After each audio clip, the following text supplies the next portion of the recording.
Buat teman-temanku, yang baru gabung, bisa cek di playlist untuk mendapatkan novel judul baru, yang kalian belum dengar. Bab 1276, Penyelamatan, Kereta Neraka. Untuk sesaat, bagian dari gelombang kejut yang menyelinap melalui jaring ini berubah menjadi angin kencang yang bersiul melalui mobil. Seolah-olah penumpang terjebak di terowongan angin. Pakaian dan topi mereka tertiup angin, dan tubuh mereka bergoyang. Mereka terlihat sangat bingung. Tetapi pada akhirnya, tidak ada yang meninggal, dan tidak ada yang terluka parah. Namun, ledakan itu hanya bisa menyebar kedua arah di kereta yang sempit, dan Luke masih berada di bawah banyak tekanan. Yang paling penting adalah ini hanya tiruan. Dia hanya memiliki 10 kekuatan mental, yang hanya 4 kali lebih kuat dari orang biasa. Dia benar-benar tidak kuat.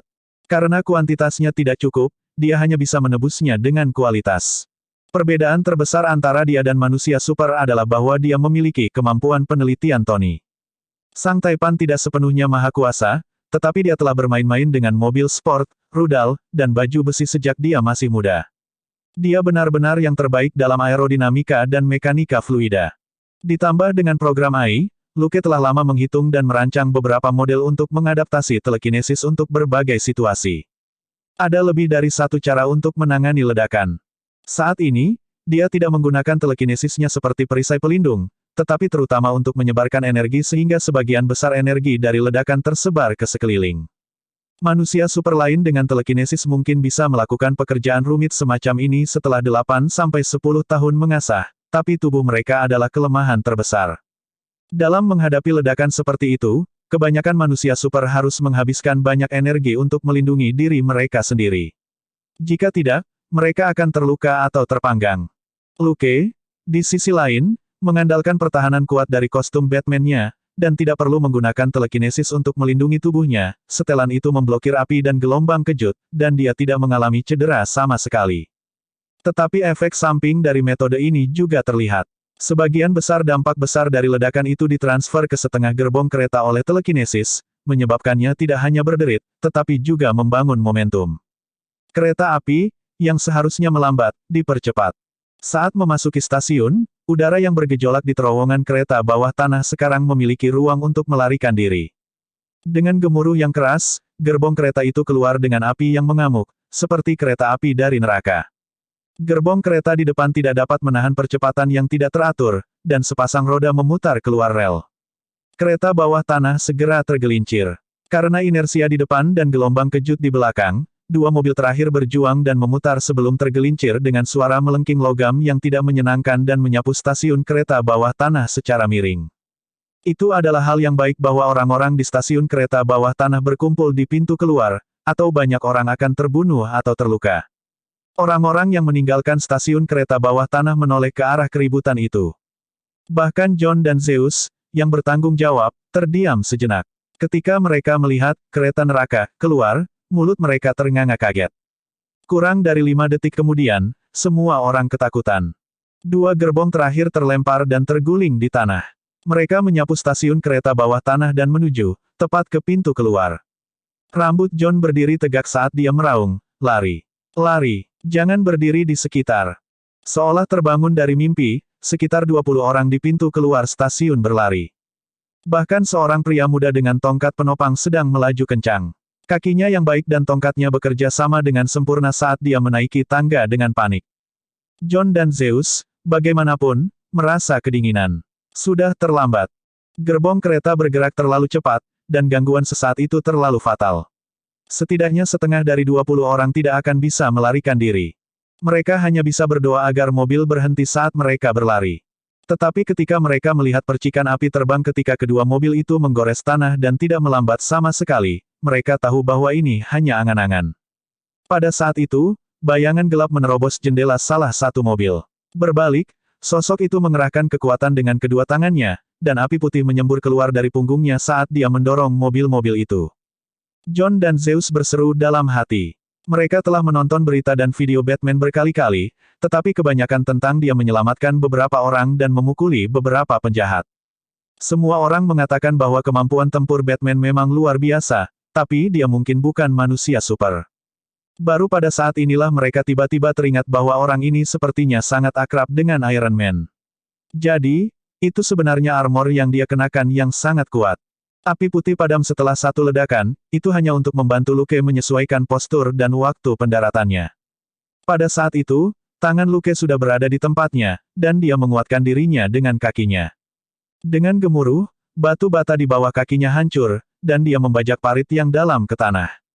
Suara yang sangat besar membuat selusin penumpang terakhir yang tidak bisa melarikan diri tepat waktu tanpa sadar menoleh.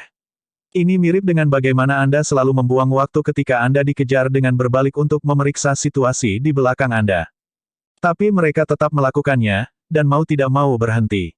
Mereka melihat sosok hitam, dan kedua gerbong itu melambat dengan kecepatan yang terlihat. Mereka akhirnya berhenti ketika kaki Luke membentur anak tangga terbawah menuju pintu keluar. Kedua mobil itu berhenti dengan gemetar. Melihat gerbong kereta yang berhenti di kedua sisi tangga berbentuk huruf V, lalu pada Batman yang berada di ujung V, selusin penumpang tiba-tiba rileks. Mereka berhenti. Batman benar-benar menghentikan mobil. Mereka masih hidup. Luke melepaskan tangannya dari lekukan yang ditinggalkannya di badan gerbong dan bersukacita karena ada periode penyangga, jika tidak, telekinesisnya tidak akan cukup. Jika dia tidak menggunakan telekinesis untuk mendistribusikan tekanan dari tangannya, kemungkinan besar dia akan menabrak mobil dan kehilangan momentum. Itu juga alasan mengapa mobil tidak berhenti sampai akhir, yang membuat takut kelompok di tangga. Memikirkan itu, dia menoleh dan menatap John dengan lensa merah darahnya. Di sini tidak aman. Petugas, tolong panggil untuk cadangan dan segera evakuasi penumpang. Petik 2. Oke, tidak masalah. Yohanes setuju. Dalam hal saraf baja, dia pasti salah satu yang paling berani di NYPD. Meski Batman telah menunjukkan kehebatannya, hal itu tidak menghalangi John untuk segera memahami situasi saat ini. Ledakan tadi tidak terjadi di jalur 3, dan waktunya tidak tepat. Seperti yang diharapkan, dia tidak percaya apa yang dikatakan Simon. Siapa yang tahu jika ada kereta bawah tanah lain dengan bom di atasnya? Setelah melaporkan situasinya kepada Dustin melalui komunikasi nirkabelnya, dia segera mendorong para penumpang menaiki tangga. Dia tidak lupa berteriak, tetap tenang dan tingkatkan kecepatanmu. Cepat dan pergi dari sini. Bab 1277, menyelamatkan orang dan menyelidiki Targo. Lucas sangat puas. John sangat pandai memecahkan kasus, tetapi kekurangannya adalah semua bakatnya mengalir ke satu hal ini, jadi dia tidak punya harapan untuk dipromosikan. Pikiran itu melintas di benak Luke saat dia pergi ke gerbong kereta bawah tanah dan membukanya. Penumpang di dalam ketakutan, tetapi mereka masih berjuang untuk bangun dan menuju pintu. Namun, tidak ada keributan. Batman berdiri di luar, dan berperan sebagai jangkar psikologis. Ledakan di terowongan kereta bawah tanah jauh lebih kuat daripada di stasiun kereta bawah tanah. Tanpa Batman, orang-orang di bagian belakang kereta akan terluka parah atau terbunuh, sementara penumpang di depan akan terluka parah. Itu semua berkat Batman bahwa tidak ada yang terluka parah atau terbunuh. Dari 20 penumpang di mobil belakang, setengahnya dilempar ke depan oleh Luke, dan setengahnya lagi dilihatnya memblokir ledakan dengan tubuhnya. Penyelamatan Batman yang berani terhadap orang-orang yang tidak ada hubungannya dengan dia mengejutkan para penumpang. Meskipun kebanyakan dari mereka bukan penggemar Batman, mereka diliputi oleh emosi dan rasa terima kasih yang tak terlukiskan. Namun, Luke tidak punya waktu untuk menikmati tatapan bersyukur mereka. Setelah membuka pintu kedua gerbong, dia segera berlari ke bagian lain dari kereta yang terletak di terowongan kereta bawah tanah. Bahkan ada lebih banyak penumpang di dalam. Mereka tidak tahu bahwa Batman ada di sini. Jika terjadi penyerbuan di kereta sempit selama kekacauan, kemungkinan besar akan ada korban yang tidak perlu. Ketika Luke sampai di kereta, dia melihat banyak orang mencoba merangkak keluar dari pintu yang bengkok dan cacat, tetapi celahnya tidak teratur dan kecil, dan butuh waktu lama bagi seseorang untuk keluar. Beberapa orang sedang memecahkan kaca jendela kereta, tapi kacanya jelas bukan sesuatu yang bisa dipecahkan dengan cepat oleh orang biasa. Beberapa mencoba membuka pintu kereta bawah tanah, tetapi didorong oleh kerumunan, dan tidak bisa membukanya untuk saat ini. Ini adalah kesulitan para tawanan dalam kenyataan. Cara terbaik bagi semua penumpang untuk melarikan diri bukanlah sesuatu yang kebanyakan orang pikirkan. Bahkan jika seseorang merespons dengan benar, mereka tidak akan berhasil di bawah upaya gila orang lain yang mencoba melarikan diri. Lucas tidak mengatakan apa-apa. Dia hanya berjalan ke peron dekat bagian depan kereta dan mendobrak pintu kereta. Dia menarik keluar beberapa orang berkerumun di sekitar pintu dan kemudian berjalan masuk. Kerumunan tiba-tiba berhenti, dan banyak orang berseru, "Batman! Itu Batman. Batman di sini untuk menyelamatkan kita. Lensa merah darah Luke berkedip, dan suara elektronik rendah khasnya keluar dari armornya. Semuanya, pergilah ke bagian belakang kereta. Ada jalan keluar di sini. Langsung menuju pintu keluar setelah Anda pergi. Jangan berlama-lama di stasiun kereta bawah tanah. Dia sudah meraih dua penumpang yang bingung dan mendorong mereka keluar dari mobil. Suara elektronik terdengar. Jangan berhenti. Terus bergerak. Bukan dia yang mengucapkan kata-kata itu, Alfred yang terus mengulanginya, dan bahkan sengaja memperlambat agar penumpang yang mendengar nada tenang dan dingin itu tidak merasakan urgensi. Jika itu orang lain, penumpang tidak akan begitu patuh, tapi Batman cukup populer dan berpengaruh. Dalam sekejap, kekacauan orang-orang yang mencoba melarikan diri di dalam kereta berubah menjadi antrian normal orang-orang yang keluar dari kereta. Mereka mengalir keluar seperti air dan berlari ke pintu keluar. Berdiri di pintu, Luke secara efektif mencegah banyak orang menghalangi jalan ketika mereka mencoba memaksa jalan keluar. Dia langsung menangkap siapa saja yang memiliki niat seperti itu dan kemudian menempelkannya kembali ke barisan untuk menjaga kelancaran arus. Kedua, banyak orang secara tidak sadar mengambil langkah mereka di pintu. Ini adalah reaksi bawah sadar yang sangat normal. Itu adalah naluri setiap makhluk hidup untuk keluar dari bahaya sesegera mungkin, dan ketika mereka gugup, beberapa orang akan tersandung ke kursi atau kehilangan pijakan. Luke memungutnya dan memasukkannya kembali ke barisan. Pada saat itu, seolah-olah Luke telah berubah menjadi pekerja jalur perakitan yang mahir, dan dia secara akurat memastikan bahwa semua orang keluar dari pintu kereta dengan lancar. Begitu orang-orang keluar dari kereta, Luke tidak peduli jika mereka pingsan atau terengah-engah di luar. Bagaimanapun, stasiun kereta bawah tanah cukup luas, dan mereka tidak akan menghalangi aliran orang yang masih keluar dari kereta. Sementara tiruannya menggunakan identitas Batman untuk menyelamatkan orang, Luke sendiri tiba. Namun alih-alih pergi ke stasiun kereta bawah tanah, dia mematikan lampu polisi dan meletakkan lencananya, sebelum dia langsung pergi ke sebuah gedung yang tidak jauh dari stasiun kereta bawah tanah. Pakar bom dan tersangka biang keladi Targo mungkin ada di gedung ini. Masalahnya adalah bangunan itu memiliki lebih dari 50 lantai, dan menampung sejumlah besar perusahaan keuangan besar dan kecil, dengan karyawan dan klien di mana-mana. Mencoba mencari tempat ini hampir mustahil. Itu akan menimbulkan keributan yang terlalu besar, dan semua orang di New York yang berpengetahuan luas mungkin akan mengetahuinya sebelum surat perintah penggeledahan dikeluarkan.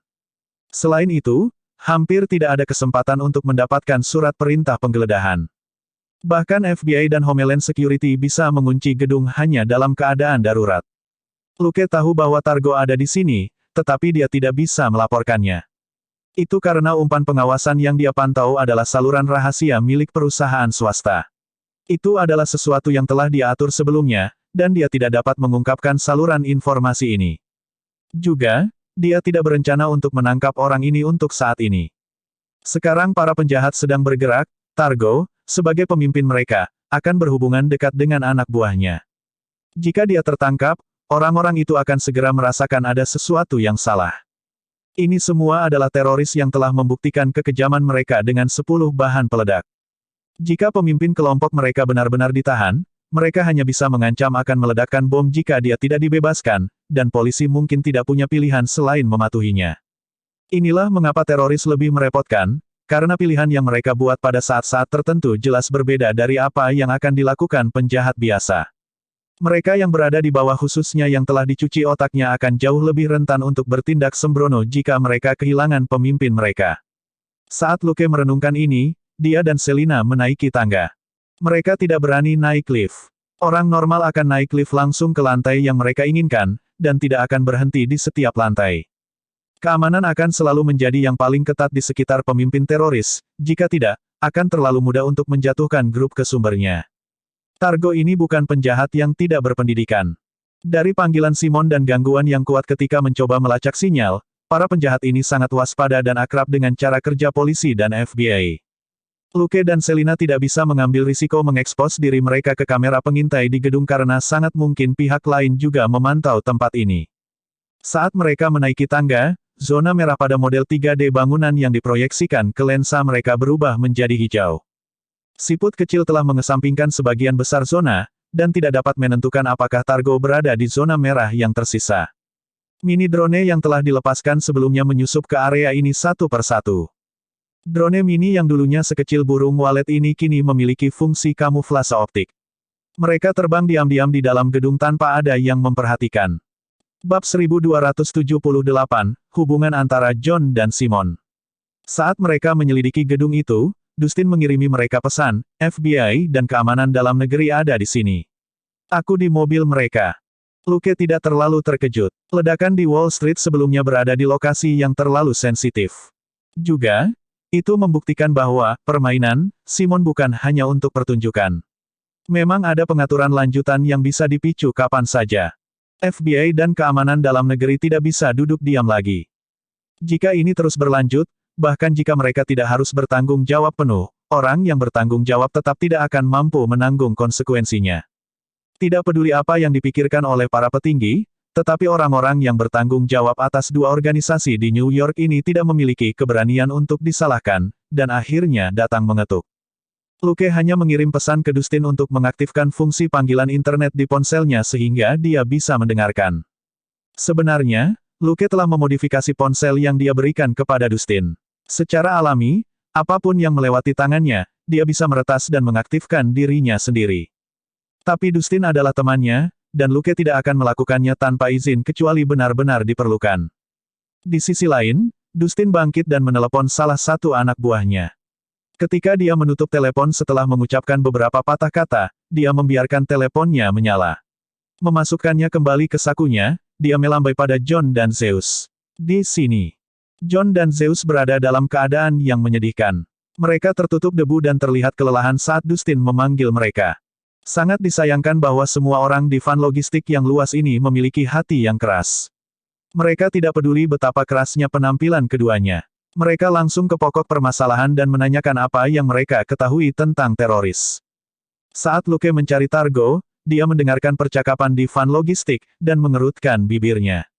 Selina tidak memiliki kemampuan Luke untuk melakukan banyak tugas dalam jangka waktu yang lama. Dia hanya bertanya tanpa mengganggu, percakapan tidak berjalan lancar. Lukas tertawa. Mereka ingin tahu segalanya, tetapi mereka tidak ingin kita tahu apa-apa. Menatap tablet, Selina mengendalikan drone untuk mendorong lebih dekat satu persatu. Dia mencibir. Mereka masih ingin mencuri kredit di saat seperti ini. Apakah mereka tidak takut mereka akan tersedak sampai mati? Petik 2. Luke menggelengkan kepalanya dengan menyesal. Itu tidak mungkin. Jika mereka kenyang karena makan kotoran, lalu Dustin, kenapa kamu menggambarkannya dengan cara yang mengejutkan? Selina berkata, itu karena orang-orang ini sangat menjijikkan. Mereka mempertaruhkan nyawa orang biasa hanya untuk menuai keuntungan. Mereka bahkan lebih buruk dari sial. Petik 2. Luke tidak mengatakan apa-apa lagi, karena memang tidak ada yang bisa dia katakan. Menyusul serangan sebelumnya di New York, ada banyak petunjuk setelah itu, yang menunjuk ke beberapa departemen di Amerika Serikat dan orang di Gedung Putih. Kemungkinan besar mereka sudah mengetahui masalah ini sebelumnya. Beberapa ahli teori konspirasi mengatakan bahwa mereka sengaja membiarkan serangan itu terjadi untuk meningkatkan kekuatan mereka. Tetapi yang paling mereka hanya bisa katakan adalah bahwa mereka tidak mengharapkan hasilnya begitu tragis. Itu karena seluruh dunia tahu bahwa siapapun yang paling diuntungkan akan menjadi tersangka terbesar. Siapapun yang mengingat dampak dari insiden itu akan mengerti bahwa itu sangat mungkin terjadi. Itu karena sejak itu, kerah di leher Gedung Putih dan beberapa badan intelijen, yang biasa dibungkam oleh Kongres dan publik, akhirnya dilonggarkan, dan kekuatan penegakan hukum mereka meningkat secara dramatis. Di masa lalu, banyak hal yang harus disepakati sebelum dapat dilaksanakan. Sekarang, selama mereka mengikuti aturan tertentu, mereka dapat bertindak secara independen terhadap individu yang diduga melakukan aktivitas teroris. Dibandingkan dengan insiden terakhir, kematian dalam kasus New York hari ini bukanlah apa-apa. Bukan hal yang aneh bagi lembaga-lembaga tertentu untuk menyaksikan situasi memburuk atau bahkan menyulut api. Namun, tidak peduli manfaat apa yang ingin diperoleh orang-orang tertentu dari insiden ini, Biro Detektif tidak dapat disalahkan. Luke berada di Biro Detektif, dan Dustin akan langsung disalahkan jika dia tidak bisa menanggungnya. Dengan demikian, Biro Detektif harus menangkap Targo hidup-hidup, dan petinggi lainnya juga akan melakukan yang terbaik untuk melakukan hal yang sama. Goreng kecil harus dibawa ke orang terakhir. Namun, Luke tidak bisa menjamin berapa lama mereka akan hidup setelah mereka dibebaskan dari kepolisian. Bagaimanapun, setelah semuanya selesai, nasib orang-orang ini tidak ada hubungannya dengan biro detektif. Anda mengambil langkah pertama, saya akan mengambil 50. Itu hanya hak untuk membalas budi. Saat Luke merenungkan ini, sesuatu yang substansial akhirnya muncul dalam percakapan di van logistik. Menghadapi ocehan pihak lain, John tidak berkobar, dan hanya menjawab, saya hanya tahu bahwa ada beberapa anjing bernama Simon yang telah menempatkan bom di seluruh kota, dan dia sudah meledakkan 10 dari mereka.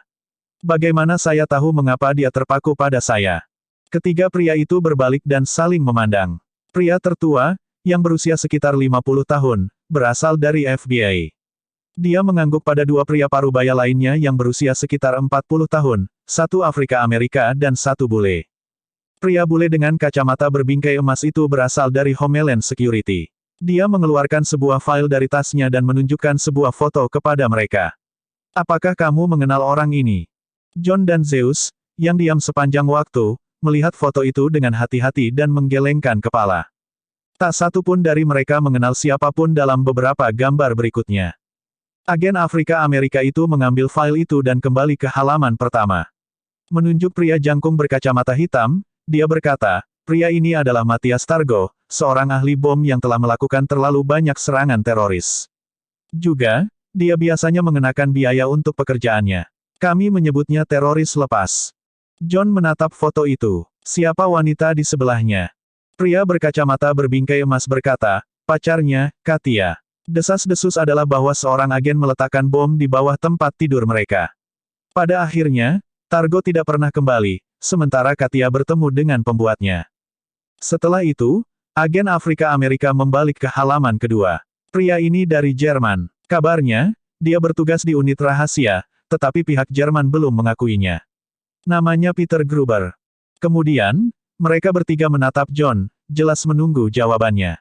John merasa ada yang tidak beres dan bertanya dengan bingung, wow, terlalu banyak detailnya. Tapi apa hubungannya denganku? Ketiganya memiliki ekspresi aneh di wajah mereka. Setelah bertukar pandang sejenak, orang tua dari FBI yang berkata, nama Gruber harus membunyikan lonceng, kan?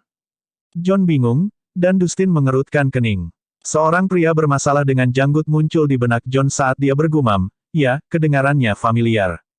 Io, yang berjaga di samping kendaraan, tiba-tiba memikirkan sesuatu. Apakah itu dari kasus Nakatomi Plaza di Los Angeles? Bab 1279, mengambil kesalahan. Begitu dia mengatakan itu, ekspresi Yo berubah aneh. John telah menyebutkan secara pribadi bahwa dia dan Luke telah membunuh para perampok itu bersama-sama. Yang lebih kebetulan lagi adalah bahwa Dustin sedang berada di Los Angeles pada saat itu, dan merupakan bos langsung Luke. Memikirkan itu, rambut Yo berdiri. Jadi, ledakan itu ditujukan ke biro detektif dan ketiga rekannya. Pria tua itu mengangguk kecil. Betul sekali. Peter Gruber, yang nama aslinya adalah Simon Peter Gruber, adalah saudara Hans Gruber. John tampak pahit. Jadi, itu sebabnya omong kosong ini mengunciku. Agen Afrika Amerika itu mengangguk. Betul sekali. Kami pikir Simon ada di sini untuk membalaskan dendam saudaranya. Lagi pula, Anda menangkap saudaranya dan menghukumnya ratusan tahun penjara. Dia tidak akan pernah memenuhi syarat untuk pembebasan bersyarat. John kehilangan kata-kata. Tunggu. Itu tidak benar. Dia memandang Dustin, yang ada di sebelahnya, hanya untuk melihat bosnya memberinya tatapan yang mengatakan, tunggu di sana, kamu harus bertahan sendirian. John mengutuk dalam hati. Bukankah Luke yang menjatuhkan Hans pada akhirnya? Mengapa Simon mencari balas dendam dengannya? Pria tua itu sepertinya menebak apa yang dia pikirkan. Dia berkata, rekan Anda memang terlibat dalam kasus Nakatomi Plaza, tetapi para penyintas tidak mengetahui identitasnya. Tidak ada perampok yang melihatnya. Sedangkan untukmu. John segera mengerti dan tidak bisa tidak mengutuk. Satu-satunya sandera yang tewas dalam kasus Nakatomi Plaza adalah rekan mantan istri John. Pria itu dengan bodohnya mengungkapkan hubungan John kepadanya dengan Hans, serta fakta bahwa John adalah seorang detektif NYPD, sebelum Hans menembaknya. Jadi, para penjahat tahu identitas John saat itu, dan masuk akal jika Simon datang mencarinya. Luke, di sisi lain, diam-diam menyelamatkan orang-orang malam itu. Dia bahkan sudah memakai topeng. Sebagian besar penjahat yang menabraknya meninggal. Hans masih hidup, tapi dia pingsan saat punggungnya membelakangi Luke. Setelah kejadian itu, berkas kasus telah dipindahkan ke FBI. Hanya sedikit orang di LAPD yang tahu bahwa detektif itu adalah Luke. NYPD juga telah mengunci informasi tersebut, tetapi Hans dan para penjahat telah mengetahui identitas John sejak malam itu, tidak perlu menyelidikinya sama sekali. Dustin melihat ekspresi John dengan ekspresi anehnya sendiri. Dengan kata lain, Dustin bukanlah kambing hitam kali ini. Tunggu, pihak lain tidak tahu bahwa dia adalah pendukung Luke dalam kasus Nakatomi Plaza. Jadi, ini salah John dan Luke. Memikirkan itu, dia tidak lagi merasa tertekan, tetapi sebenarnya santai. Ternyata, masalah ini ada hubungannya dengan dia dan Luke sekarang berada di perahu yang sama. Jika mereka tidak bisa menyelesaikan kasus kali ini, bahkan menjadi kepala departemen yang lebih kecil akan sulit. Juga tidak mungkin bagi Luke untuk menjadi senyaman dia sekarang di bawah perlindungan Dustin. Lakukan yang terbaik. John tampak seperti baru saja makan kotoran. Bukannya dia merasa bersalah karena menyalahkan Luke. Jika Luke tidak ikut campur, dia dan mantan istrinya mungkin sudah mati di Nakatomi Plaza. Tetapi pertanyaan sebenarnya adalah, mengapa dia selalu menjadi orang yang tidak beruntung? Rasanya seperti keberuntungannya telah omong kosong selama beberapa tahun terakhir. Seorang petugas tertentu tiba-tiba merasa ingin menangis. Luke juga tercengang ketika mendengar ini. Itu benar-benar ada hubungannya dengan kasus Nakatomi Plaza. Itu, sial. Tidak ada yang tahu bahwa kakak Hans Gruber, Simon, adalah orang yang sangat kejam. Simon pada dasarnya aktif di Eropa. Orang ini pada dasarnya adalah jumlah yang tidak diketahui, dan sepertinya tidak ada jejaknya. Luke tidak menyelidikinya terlalu dalam. Lagi pula, dia telah menangkap banyak penjahat, dan mereka memiliki lebih banyak anggota keluarga, dia tidak bisa memeriksa semua catatan mereka secara rinci. Tetapi ketika dia ingat bagaimana Simon memerintahkan John untuk hanya mengenakan pakaian dalam dan papan nama di jalan agar semua orang bisa melihatnya, Luke ketakutan. Untungnya, dia telah membersihkan dirinya sendiri dan tidak menunjukkan wajahnya kepada para penjahat dan sandera. Simon bisa dibilang beruntung. Jika mereka telah menyelidiki Luke secara rinci sebelum ini, komunikasi apapun yang dilakukan pada dasarnya adalah melalui telepon atau internet. Selama orang-orang ini menyebut Luke beberapa kali, sistem multifaset akan mengambilnya dan memperingatkan Luke. Dengan begitu, Luke akan mengetahui orang-orang ini, dan mereka akan dipantau dan diselidiki. Simon mungkin tidak memiliki kesempatan untuk menyembunyikan dan mengarahkan para teroris. Berpikir cepat, Luke segera mengirim pesan ke Tony. Tony sudah tiba di New York pada saat itu, tetapi sejumlah besar penyelamat telah tiba di stasiun kereta bawah tanah Wall Street yang baru saja meledak, dan dia tidak diperlukan. Sekarang, Taipan hanya bisa menyelidiki dengan cara lain untuk mencoba dan menemukan petunjuk. Tony merasa tidak berdaya. Sebagian besar antek dari 10 cincin yang dia tangani berada di hutan belantara pegunungan. Bahkan jika ada penduduk desa, jumlahnya tidak banyak, dan sangat mudah untuk menyaring mereka. Tapi teroris ini berada di Manhattan, kota metropolitan terpadat di dunia. Akan sangat sulit untuk menemukan mereka di lautan manusia. Setelah menerima pesan dari Batman, dia akhirnya menghela nafas lega. Dia akhirnya memiliki arah. Batman mengusulkan penyelidikan dua arah. Pertama, selidiki Simon Peter Gruber. Kedua, mulai dengan John McClane, orang dari NYPD yang menjadi pusat kasus ini dan yang dibenci oleh Simon. Kedua arah akan mengarah ke Simon sendiri. Penelepon ini adalah tokoh kunci dalam ledakan kereta bawah tanah. Bahkan jika dia bukan biang keladi utama, dia harus menjadi komandan kedua atau ketiga. Selama mereka menemukan orang yang mengendalikan ledakan, masalahnya akan sangat disederhanakan, dan insiden itu akan teratasi sepenuhnya. Memikirkan itu, Tony meretas telepon semua orang di van logistik. Luke bisa melakukan hal yang sama, tetapi dia tidak ingin siapapun mendeteksi sistem multifasetnya, jadi dia hampir tidak pernah menggunakan metode invasi kasar semacam ini. Tony tidak peduli. Itu normal baginya untuk meretas ke dalam sistem orang lain untuk melakukan pengintaian, tidak melakukan itu bukan gayanya. Pada saat itu, Simon menelepon. Kali ini, Simon langsung menelepon ponsel Dustin, membuktikan sekali lagi bahwa ini bukan rencana mendadak. Kali ini, Simon bahkan lebih sombong. Dia langsung memanggil mereka tentang fakta bahwa John berada di dalam mobil bersama FBI dan keamanan dalam negeri. Dia bahkan menyapa ketiga agen itu melalui telepon dengan menyebutkan namanya. Itu mengejutkan orang-orang di dalam mobil, dan peringatan yang terkandung dalam kata-kata itu tidak bisa lebih jelas lagi bagi Taipan dan Luke, yang mendengarkan.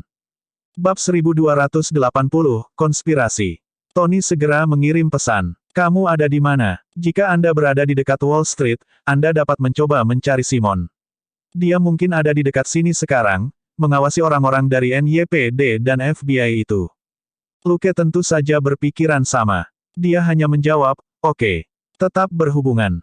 Faktanya, setelah menyelamatkan orang-orang di stasiun kereta bawah tanah, tiruannya menjadi tidak terlihat dan mulai mencari bangunan di sekitarnya. Dia sudah menduga bahwa Targo dan Simon mungkin ada di area ini, dari rangkaian jejak yang dilakukan selama ini. Pihak lain hanya menggunakan teknologi untuk membuat mereka tidak mungkin mengunci lokasi tepatnya, dan tidak pernah mempertimbangkan bagaimana, setelah serangkaian perbandingan, jangkauan dia akan menjadi lebih kecil dan lebih kecil. Satu-satunya masalah adalah Simon tidak termasuk di antara 4 orang yang mengikuti Targo ke dalam gedung. Meski foto Simon buram, tinggi, perawakan, dan wajahnya sangat berbeda dengan keempat pria itu. Targo sudah keluar, Selina tiba-tiba memperingatkan Luke. Luke berbalik dan melihat Targo keluar dari perusahaan keuangan dengan 4 orang dan turun dengan lift. Pria itu berambut panjang dan mengenakan jaket Yankees, topi baseball, dan kacamata hitam besar. Tidak mungkin untuk mengenalinya pada pandangan pertama. Namun, tingkat penyamaran ini tidak bisa menipu program AI. Selina bertanya, apa yang harus kita lakukan? Setelah keheningan singkat, Luke tiba-tiba berkata, awasi dia. Gunakan semua sistem suara dan pengawasan padanya. Saya ingin menggali dia dan anak buahnya. Saat dia berbicara, wajahnya menjadi gelap. Mendengarkan percakapan Simon dan John di lubang suara, pria anjing itu baru saja memperkenalkan permainan baru. Pria itu menegaskan bahwa dia telah menempatkan 2.400 pon, kejutan besar, di salah satu dari 1.446 sekolah di New York, dan itu akan meledak pada pukul 4 sore. Sekarang, kecuali John dan Zeus bermain dengannya, sekolah itu akan benar-benar hilang dari New York City. Semua orang menghela napas. Bahkan Luke menggertakkan giginya. 2.400 pon lebih dari 1 ton. Bahkan dengan bahan baku biasa, kekuatan ini masih sangat menakutkan. Hanya 1 atau 2 kilogram bahan mentah yang digunakan dalam ledakan di New York hari ini, yang totalnya kurang dari 20 kilogram. Ini telah membunuh lebih dari 100 orang, dan melukai lebih dari 1.000. Jika Simon benar-benar menggunakan 2.400 pon bahan mentah sekaligus, itu akan cukup untuk membuat lubang besar di New York City, tidak akan ada cara untuk menghitung kerusakan jaminan dalam jarak beberapa ratus meter. Jika itu terjadi, itu akan menjadi jumlah korban terbesar di Amerika sejauh ini. Tidak ada yang bisa bertanggung jawab untuk itu. Klonnya segera mengirimi Tony pesan. Menurut Departemen Kepolisian, sejumlah bahan mentah dicuri dari lab Livermore beberapa hari yang lalu.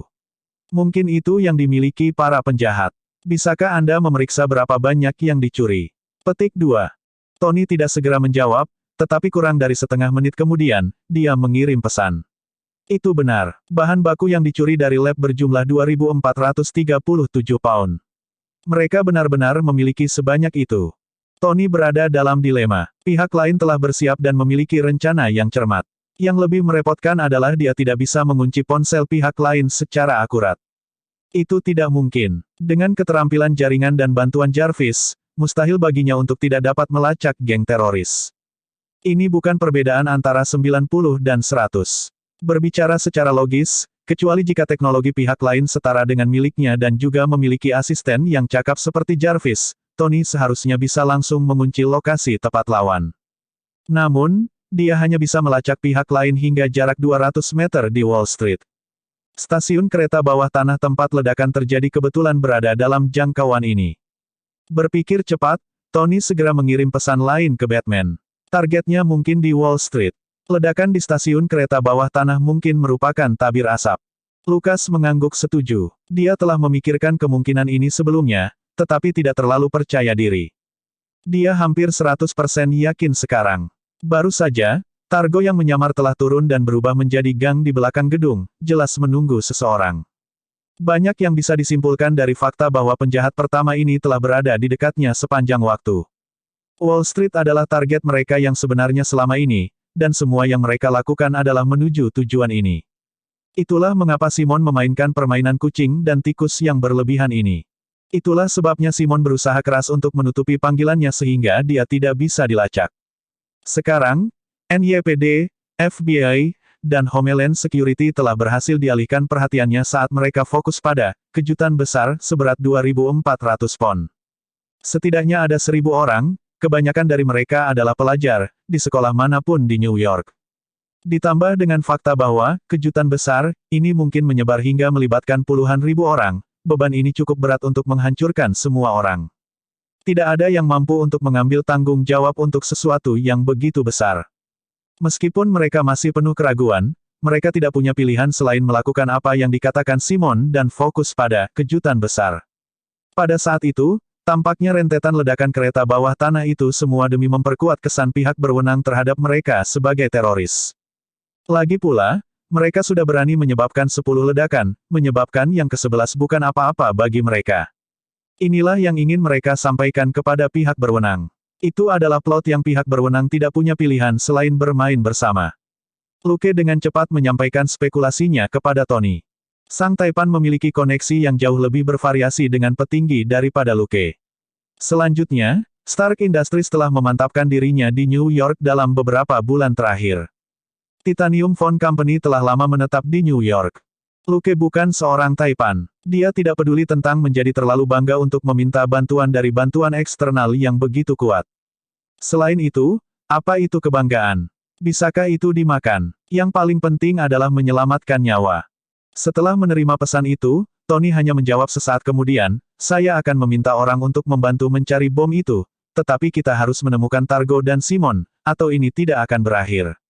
Luke secara alami mengerti. Jika mereka tidak menangkap dua biang keladi ini, serangan ini tidak akan pernah berhenti. Apa yang Tony katakan adalah bahwa mereka harus fokus pada hal ini dan tidak digiring oleh hidung karena kejutan besar seberat 2.400 pon itu. Bahkan jika itu secara langsung mengancam keselamatan puluhan ribu orang, itu harus terjadi. Luke menjawab, saya pribadi akan mengawasi Targo. Temukan Simon sesegera mungkin. Tony mengangguk dan tidak mengatakan apa-apa lagi. Dia jelas sibuk. Luke melihat Targo membawa truk heavy duty ke stasiun kereta bawah tanah.